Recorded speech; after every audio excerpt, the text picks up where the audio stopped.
I do feel very empowered by knowledge. And so I think that will give me a lot more confidence in marketing in some of the places where we can have a little more of that impact or build that buffer or reach demographics that can support our model and build a foundation for us. I think that will feel a lot more accessible to do at that point. Welcome to the Money Skills for Therapists podcast, where we answer this question: how can therapists and health practitioners go from money shame and confusion to feeling calm and confident about their finances and get money really working for them in both their private practice and their lives? I'm your host, Linzy Bonham, therapist turned money coach and creator of the course Money Skills for Therapists. Hello, and welcome back to the podcast. Today, we have a coaching episode with Anastasia Canfield. Anastasia owns a practice called Creative Remedies, which focuses on supporting neurodivergent, queer, BIPOC folks around issues of trauma, and offers many, many multidisciplinary services, specifically focusing on music and art and expressive arts in the work that they do.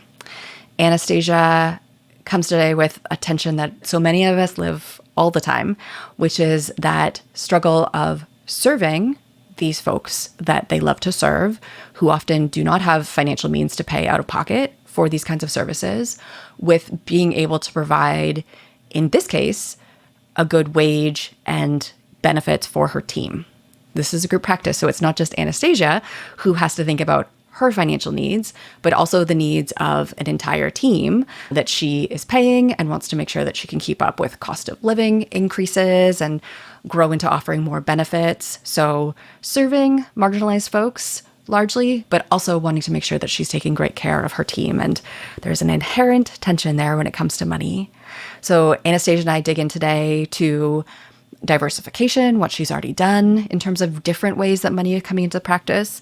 We get into how she is using her time as the owner of the practice and the most strategic ways to use her time, and talk about exploring places where impact can be made. This is a great episode for any group practice owners who are struggling with this same tension themselves between serving folks and also paying their team well, but also these same things apply to solo practice owners because it's the same tension at the end of the day. How do we make sure that we're able to serve folks well who we love to serve, while also making sure that our own needs are being met? Here is my coaching episode with Anastasia Canfield.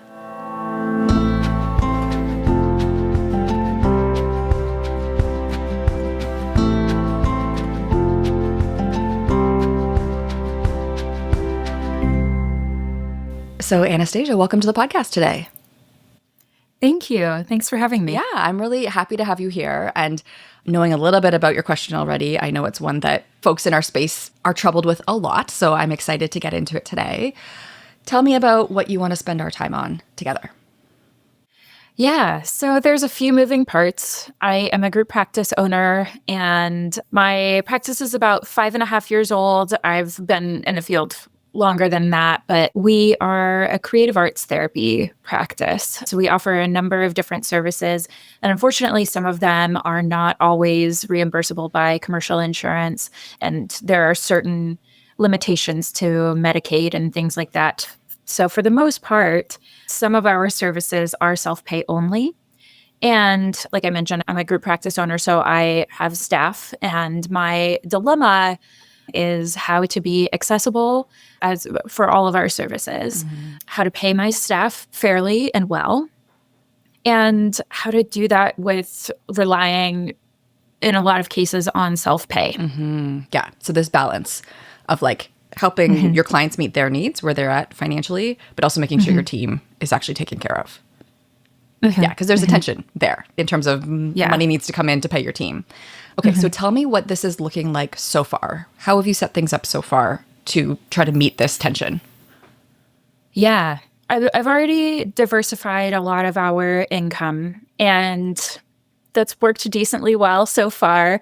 Always looking for more ideas and stuff. But right now, I'll start maybe with the services that we offer and explain a little bit about the reimbursement for each of those. And that I think will give a little more context as to like some of the places where I need maybe a little more help or some pain points. So I'm an LPC, board certified music therapist and registered play therapist. So we offer mental health counseling, music therapy, play therapy. We also offer some other services like adaptive music lessons and traditional music lessons. We do some work out in the community, and then we also have an office space. That's where I'm at right now. And we also offer some online offerings as well. So what we currently have going on is we've got our self-pay. For music therapy specifically, I think is where like some of the biggest issue is, because play therapy and mental health counseling is reimbursable by commercial insurance in Colorado. However, music therapy is not. And there are some Medicaid waivers, so some very specific types of Medicaid that reimburse for music therapy. But for the most part, that service is self-pay. Right now, I have 3 music therapists working for me, and they're reimbursed through the Medicaid waivers, self-pay, and then our services that sort of round out some of the financial concerns are some community contracts that we have with some facilities. So some senior living facilities, assisted care facilities, some adult daycare programs, and some respite care programs.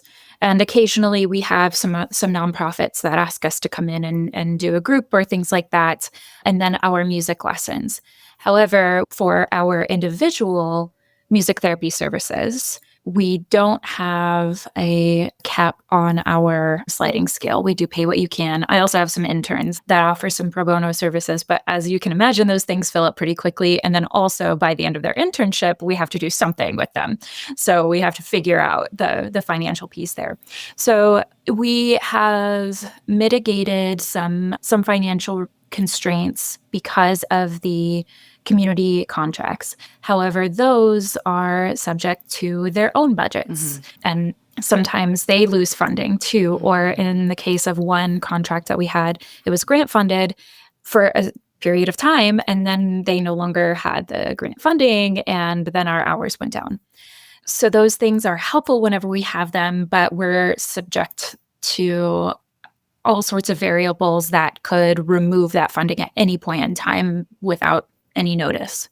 And my staff, I also try to consider their caseload, min and max. I try to also consider their burnout or potential for burnout in all of this as well, because of course, there could always be more hours that someone could take on. Yes. But that is not necessarily sustainable either. No, there's always more hours on paper that someone could take on. Right. Yes. Humans, we have limits. Yes. Okay. Yes. Okay. What I'm hearing so far is that you have done an excellent job diversifying as much as possible, Thank you. within the kind of pitfalls that come with this type of diversification, like grants coming and going and contracts ending and all of that painful, basically nonprofit stuff that the nonprofit sector has to deal with at all times, which I will say is extra exhausting, as I imagine so. Yes. Well, I think and that's an extra stressor that comes for folks in that nonprofit space, is that you can't control whether money's even going to be available. You could be providing an amazing service, but if a grant ends, right? And then there no longer is the money to pay for your folks to do the work that you're doing. So with all of this then, I'm curious, with the mix of things that is happening, all this great diverse streams of income that you've built, what is happening with your numbers? What are your numbers looking like in terms of money that's left over at the end of the month? How much are you able to pay your team? Tell me about that. Right now, we are growing. And so at this moment in time, we're in a little bit of that sticky spot of I brought on a new therapist at the beginning of the summer. We had a therapist who just started actually this week. So overall, our numbers have been trending upward, but anytime I think that there is there is some instability for a little while. So we are breaking even, but obviously that's not sustainable. I do see that once we have our new therapist with a full caseload, our therapist who came out at the beginning of the summer is pretty full already. She's doing pretty well. I do see that once this new therapist is full, that we are going to continue trending upward. Okay. Now, another piece of this is we do accept Medicaid, and in the state of Colorado, I know some states are a little bit different. In the state of Colorado where we are, we're not able to bill for no-shows or late cancellations. Right. Okay. And so that is a pain point that we're facing because that is one of the more accessible ways that we're able to provide services to because it's covered 100%. Right. But then if people don't show up, then we don't get paid.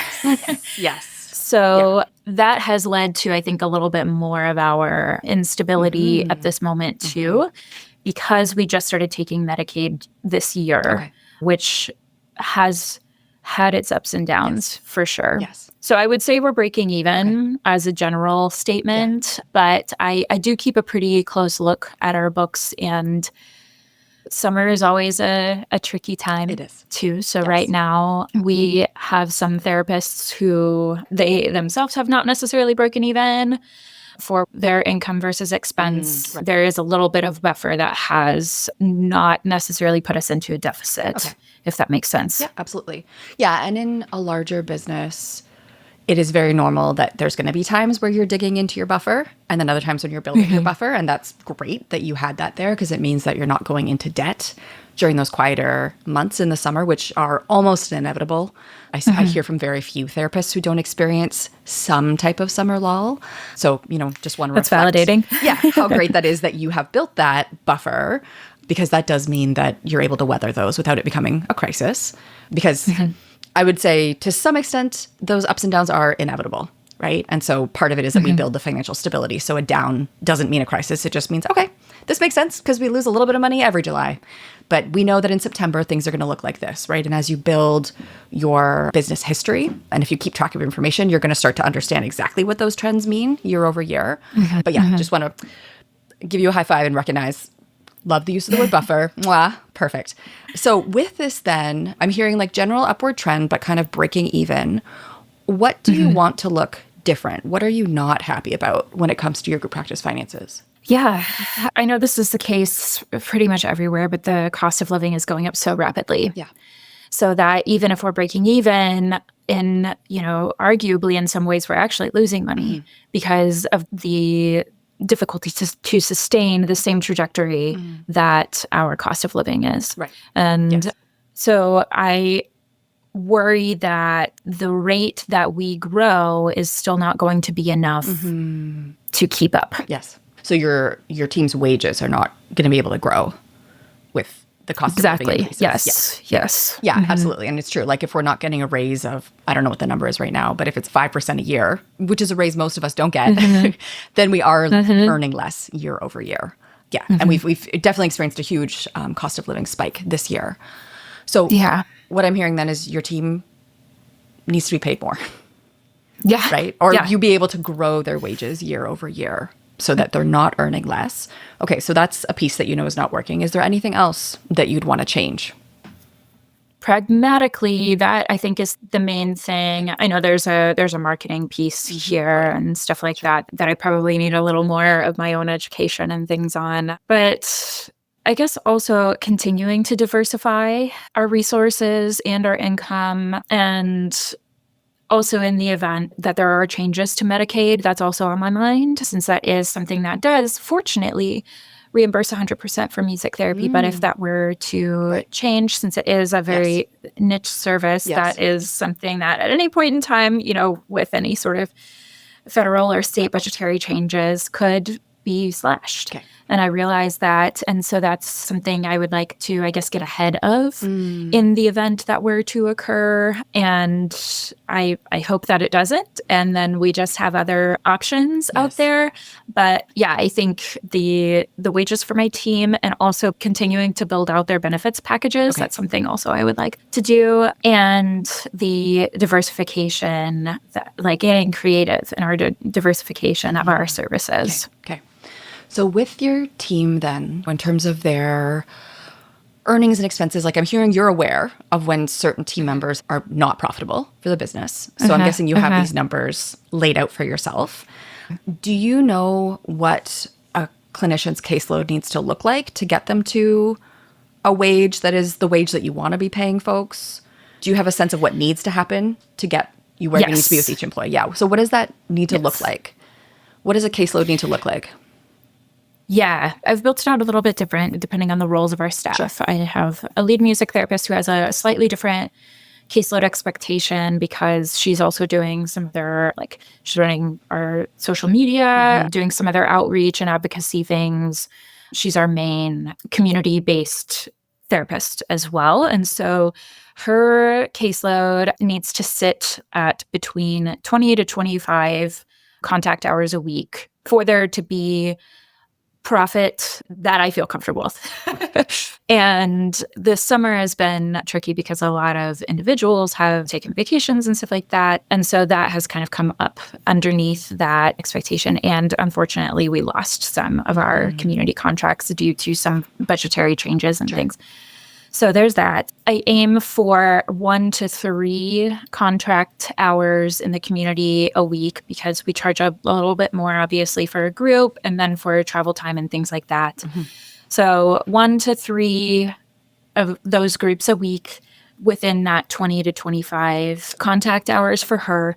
Then our onboarding therapists aiming for 23 to 28 because they're mostly going to be just doing the work, just doing therapy, and then they get paid an hour of admin time for every 4 contact hours. That roughly leads to about 35 work hours a week. So there's a little buffer there too. If they want more clients, then there is a little room for that or other projects. So, and that is obviously if everyone shows up to their appointments and all the things happen. So, I mean, this is excellent clarity that you have in terms of what needs to happen. I think the next question that I would be thinking about, given that you know what it takes to kind of keep the lights on, run things, break even, is what could be changed about these numbers and the way that you're filling folks' caseloads to make it that little bit more profitable that we were talking about, to create that breathing room, which I would argue breathing room to give them raises, cost of living increases, but also to create more breathing room for the business itself, to make sure you have enough buffers, because the bigger we get, the more liability we have. It's like the greater the risk, the greater the reward. And so I'm also thinking about the stability of your business itself when we're thinking about the money that needs to be earned. What do you think could look different that would make one of these positions more profitable? Where are tweaks that could be made in one of these positions? One of the things I'm currently working on is building out more community-based contracts for some of the other therapists, because when we do have those, we have our rate and we don't waver on that. The individual clients will do our sliding scale, pay what you can option. So a few more of those a month would be helpful. Also, maybe getting more music students, because that's another area where we don't offer pay what you can. We have our rate and that's what we charge. I am also still seeing patients myself. And so that helps. I would like to stay on the lower side of my patient load so that I can navigate some of these other things. I do pick up some extra hours from time to time if needed for the business. However, that's like short term. I try not to lean too far into that. And so those are some things that come to mind right now. Some other things that we do that aren't necessarily revenue generating in the moment, but have been successful is that I go and do mental health screens at various like music festivals, art festivals, and talk to people about our services there. And so we tend to get some people signed up for consultations actually in those places. So we do get a boost whenever we have those offerings. In terms of other places, we do increase our rates marginally each year as well, about $5 to $10 for each of our therapists' hourly rates each year. So that helps a bit going into the new year. What's been on my mind and actually would be helpful, I think, to talk about is increasing our groups on site. We only have one group currently on site, and I know that groups are a place where we can sort of have virtually infinite ceiling or lack of a ceiling, I guess. And however, I am nervous about making promises I can't keep with having staff start a group that maybe is not well attended. And then I actually end up losing money rather than making money there. So I guess maybe there's some mindset things there for starting some group things. Because what I'm hearing you're already aware of, which is great, is it's natural for group practice owners to have the tendency to just work more themselves, like just pick up more client hours. Because usually we've created a group because there's already so much demand for your services that it's easy to just flex that muscle that you know. But you're absolutely right that the more strategic avenue is for you to spend your time growing the offerings and like doing the marketing. Like you're mentioning, when you go to music festivals, you always get a bunch of consults. So for, you know, however long that musical festival is, for X amount of hours of your time, you can be getting several new clients who stay with the practice for years maybe, right? And so that's something to think about when we think about your time, is what are the most valuable uses of your time to solve these problems, like in the machine, right? If we think about your practice as a machine, which is the metaphor that I like to use, you've done many, many things to create stability and health in this machine already, right? You've diversified, you've built in a fee increase. So there's all sorts of things you're already doing to make sure that there's going to be money coming in. But what I'm hearing is two things. One is spending time to get really clear on what are some little tweaks you could make that would have the biggest impact, right? So like your music lessons, for instance, if you really promoted the music lessons, since those are out of pocket, and you could get 15 more music lessons a week, what does that do to the overhead of the business? And like after that therapist or employee is paid, what's left in the business, right? Like what is the overall profitability of that kind of service? And kind of turning the dials where they're going to have the biggest impact. Because there's always 1,000 things we can do, right? And I can hear that your brain is very good at like thinking about all these avenues. And there's some value in all of them, but there's always going to be certain avenues that are more strategic in terms of the use of your time. So I'm hearing marketing. You know that marketing is an area where you could spend more time and do more growth.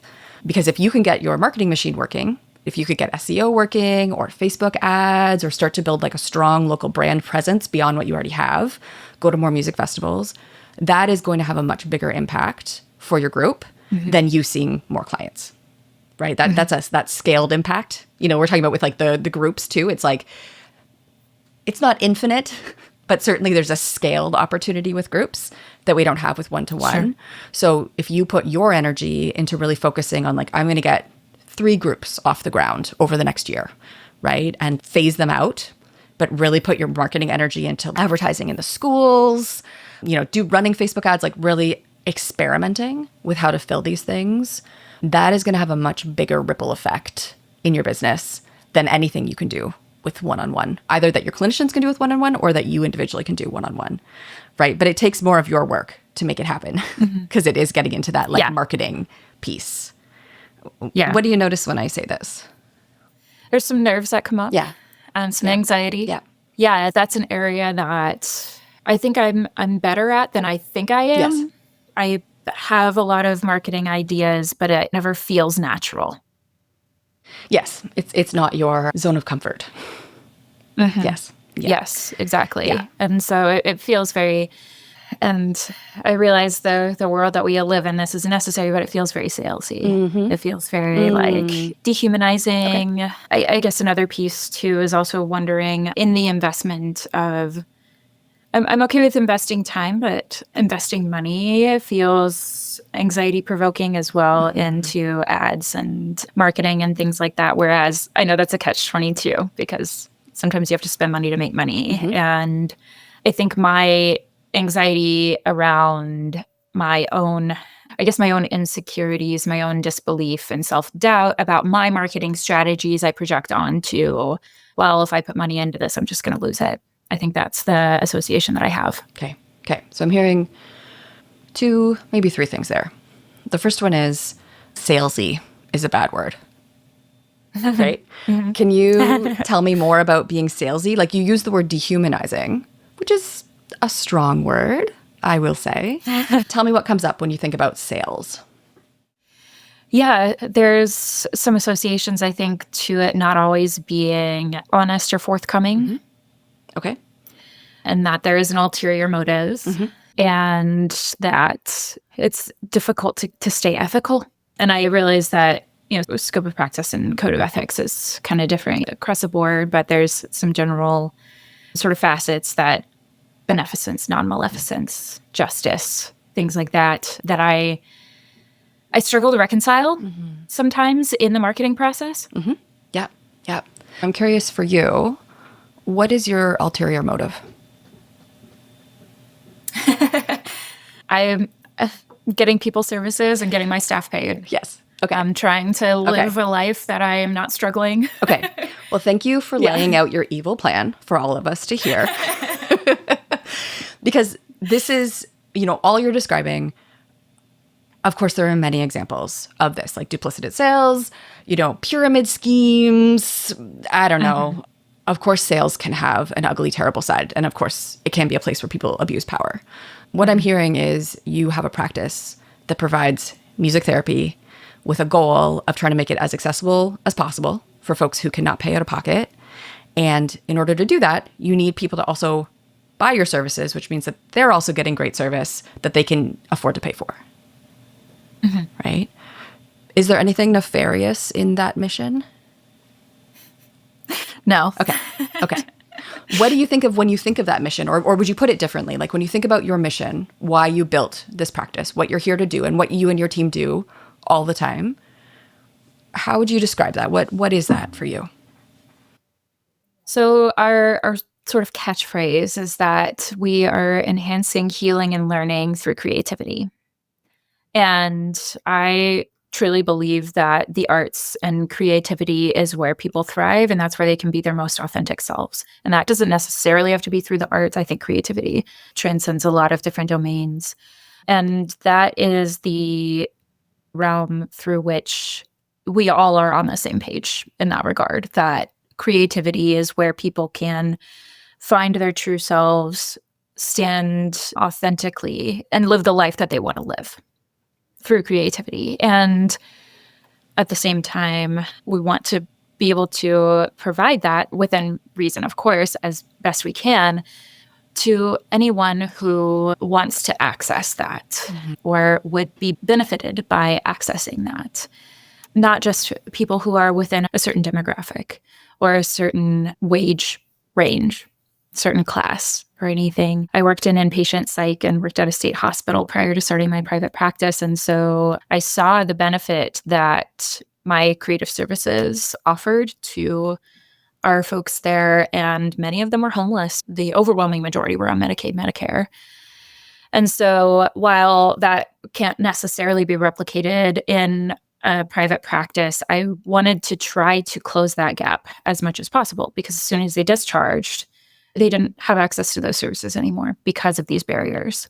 So the mission there is, these creative services that are typically out of range, for lack of a better term, for a lot of people, but also such a healing opportunity and such an empowering place where people can be their authentic selves.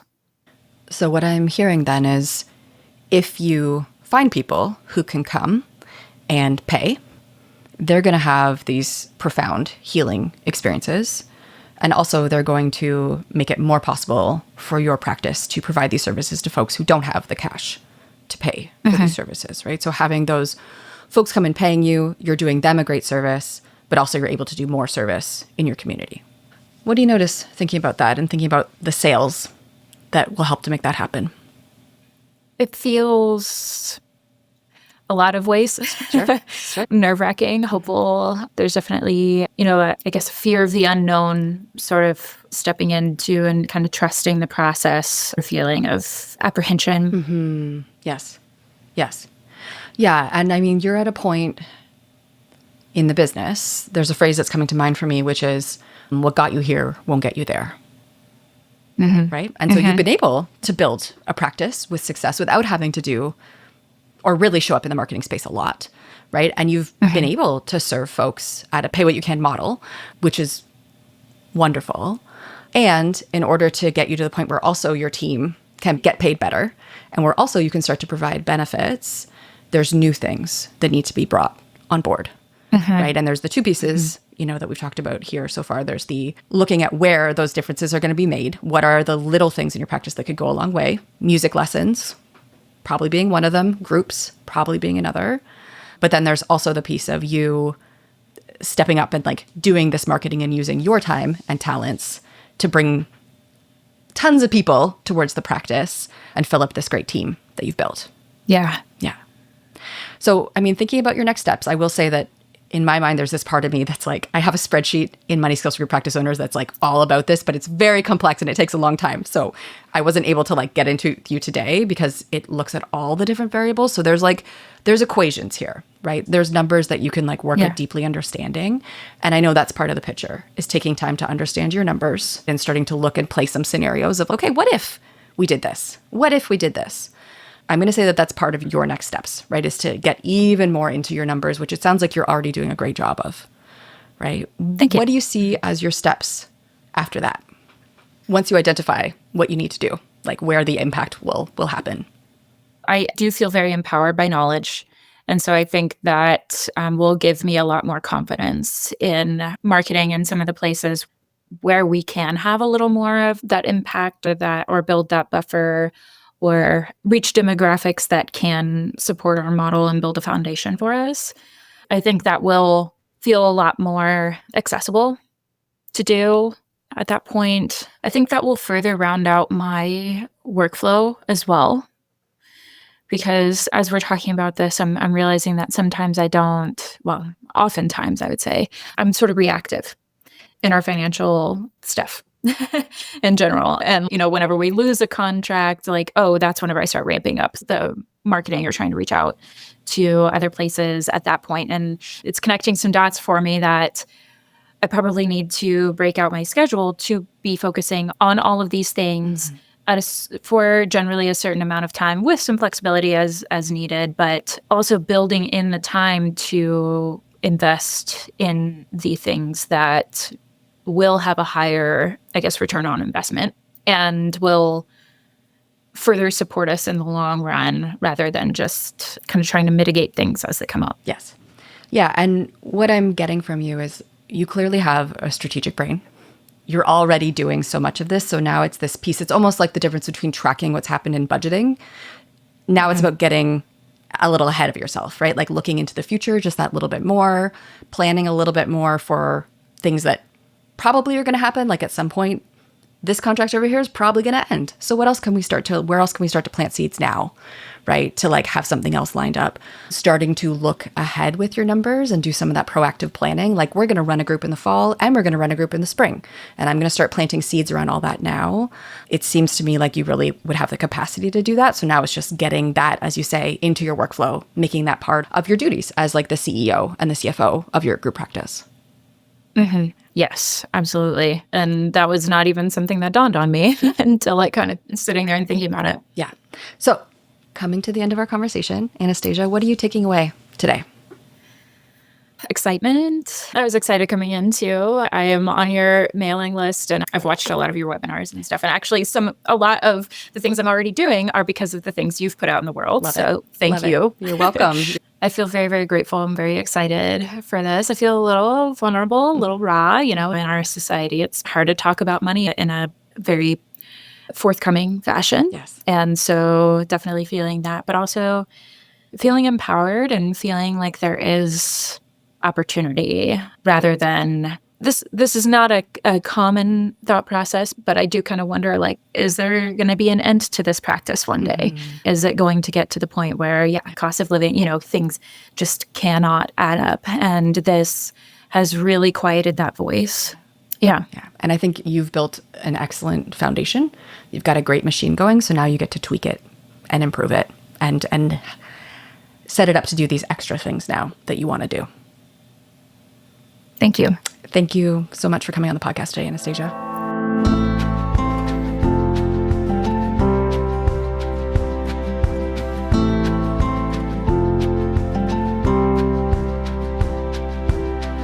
The words that really come to mind for me from this coaching episode are clarity and strategy. Anastasia has already gained so much clarity in understanding what's happening with her team's numbers.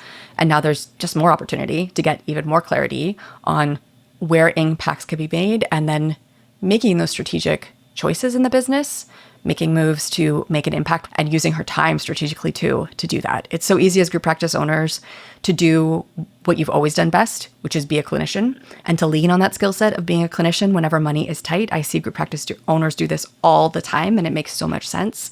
But as the owner of a group practice, the best thing that you could usually do is actually activities that are going to help all of your team get new clients, right? Or serve those groups, or in her case, look for funding. And so it's those bigger moves that we can make only as the CEO of the practice, as the leader, that are the ones that are easiest to avoid because they're not comfortable and familiar. They're not what we know best, but they're also the most impactful places that you can spend your energy as the leader of a group practice. So very excited for Anastasia. I can see that she's like so close to being able to have that practice look how she wants it to look. And I'm really confident that she's going to get there. And if you, like Anastasia, are a group practice owner who is looking to get more clarity on your group practice numbers, really get them working so you can see your vision really coming to life in terms of taking care of both your clients and your team and yourself, I'm going to put a link in the show notes for the Money Skills for Group Practice Owners waitlist.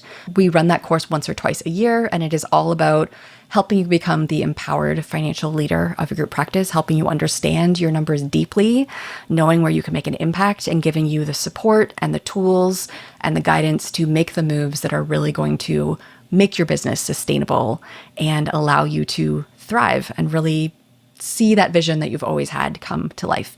So the link for the Money Skills Group Practice Owners waitlist is in the show notes. If you jump on that list, you'll hear about it the next time we open the course. If you're enjoying the podcast, please tell your friends or colleagues about it. It's the best way for new folks to find us and listen. And you can also follow me on Instagram at Money Nuts and Bolts. We share our regular content on there all the time. Thank you so much for joining us today.